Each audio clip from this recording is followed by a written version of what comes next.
speaking of Yes. my particularly bad mood on Facebook, I have had it with so-called Facebook friends who aren't supporting the art. They're coming what? For the memes? Great. Great. Thanks. Right? We're getting a label off the ground here. And there's a lot of people on Facebook.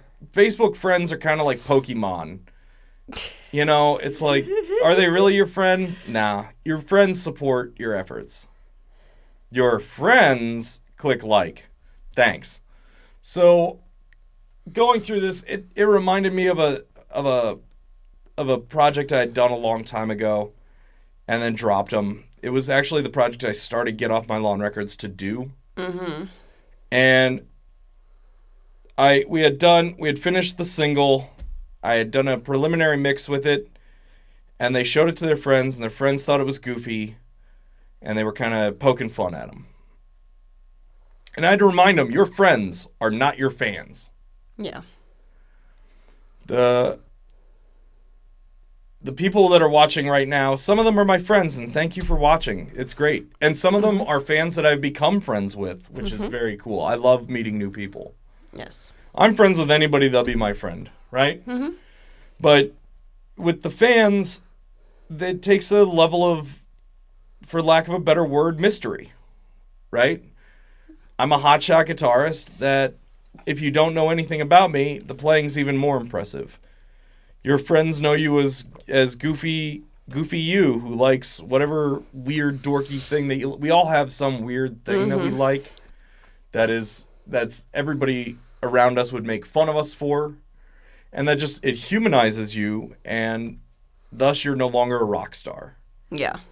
So be friends with your friends, and the ones that want to support it, be thankful for them, right? Those are real friends. But ultimately, your fans are people that know you through your art. And they know a side of you that your friends just will never appreciate. And to me, it's actually it's an honest side of you.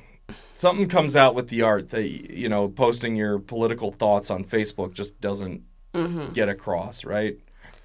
Like, the Freeform Fridays stuff we do with the Jazz Destroyers, which if you're watching this and you're not subscribed to the Jazz Destroyers, go subscribe to the Jazz Destroyers, because we've got like 40 more subscribers here now. So please go check out the Jazz Destroyers stuff. That's really my art, is Freeform Fridays.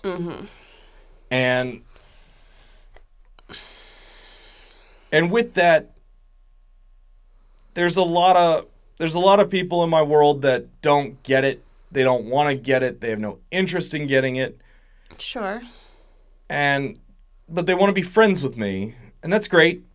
I will be friends with anybody that will be my friend. I'm an inclusive kind of guy. Yep. There's a certain few exceptions. You screw me over once, I will never talk to you again. That's how that goes.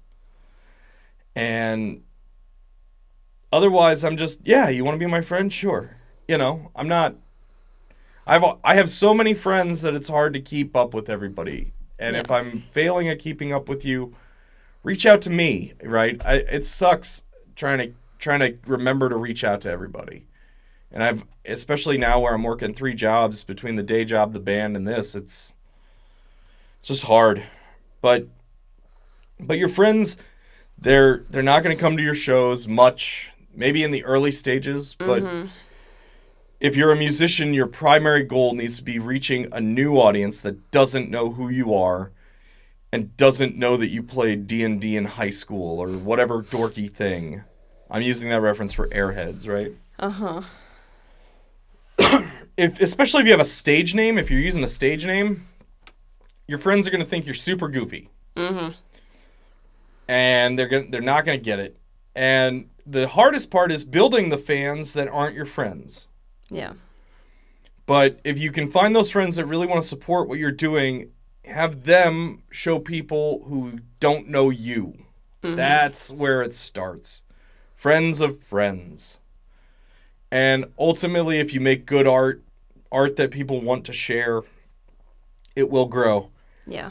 But don't do it for the art's sake and then spend the energy afterwards figuring out how to grow the fan base. Don't think about the fans. Don't think about fame. Don't think about those things while you're making it. Don't think about money while you're making it. Just make it.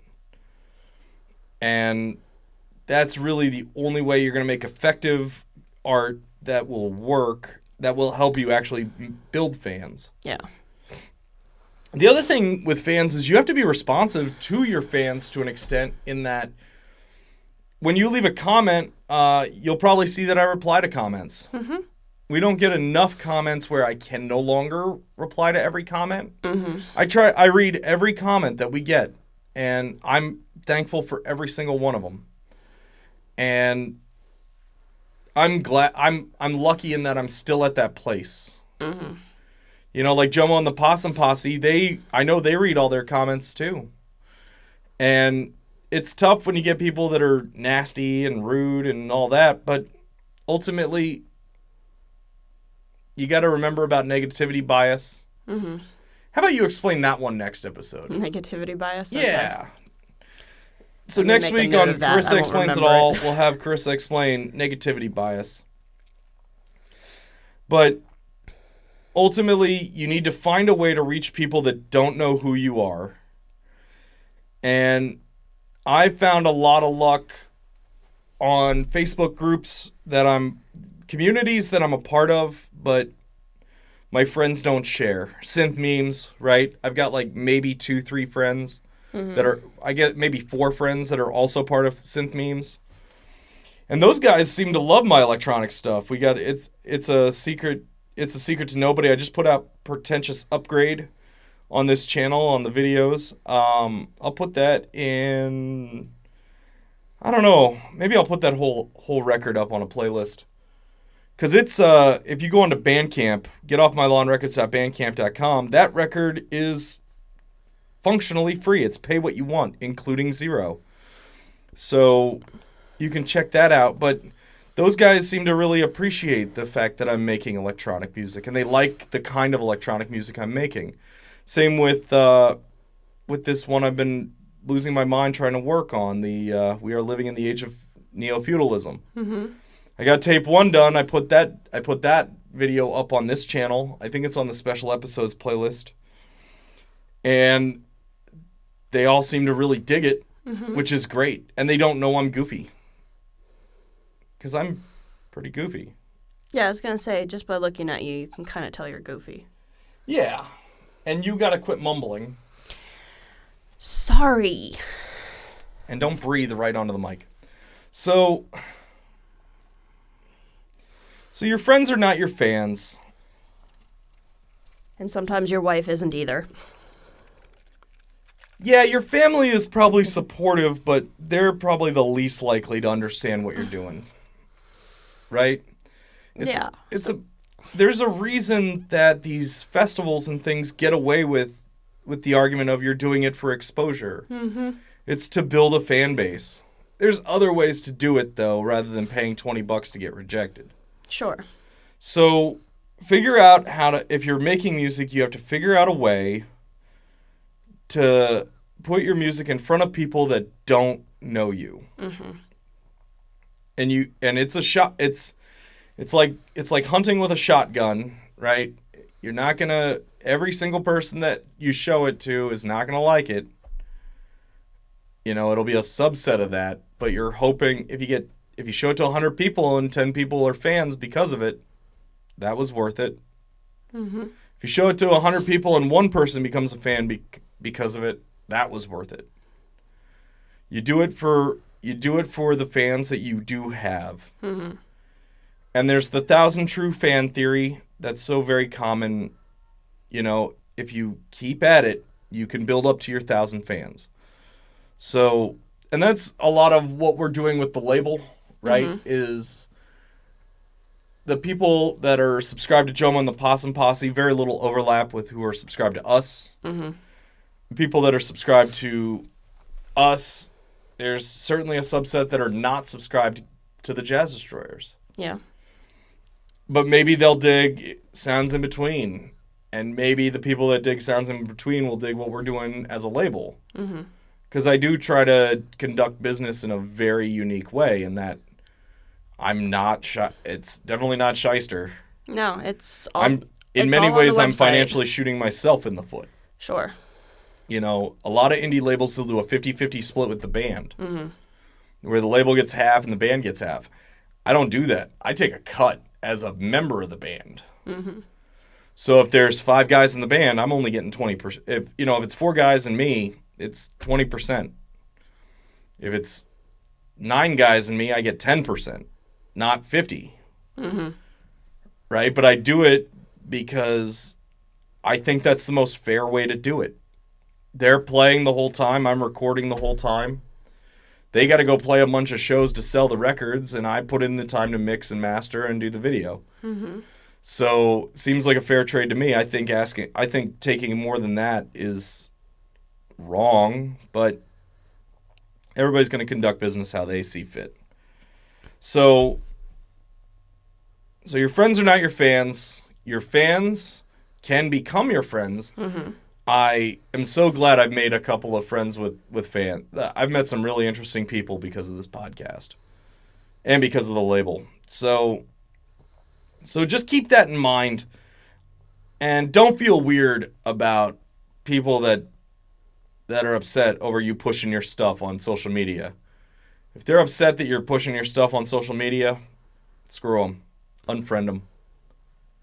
There's just, like, my friend Eugene, he culls his Facebook friends list.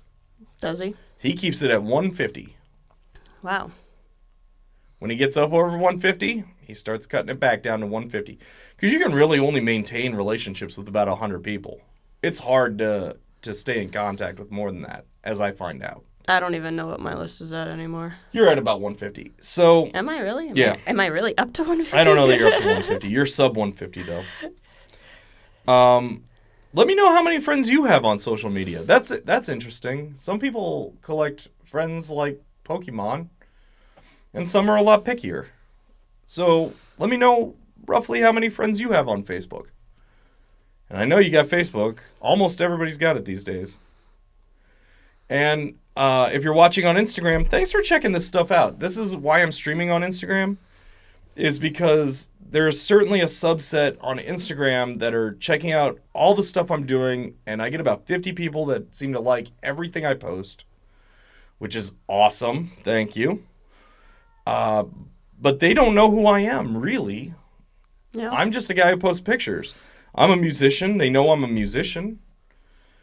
But I don't post a lot of sound stuff on Instagram, and that's, as a musician, that's kind of odd.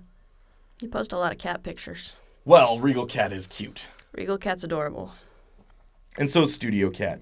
Yeah, that's you go to the Jazz Destroyers Instagram for cat pictures, for sure. And it's an audience that I think would like this podcast a lot. That's why I'm doing this experiment. Okay.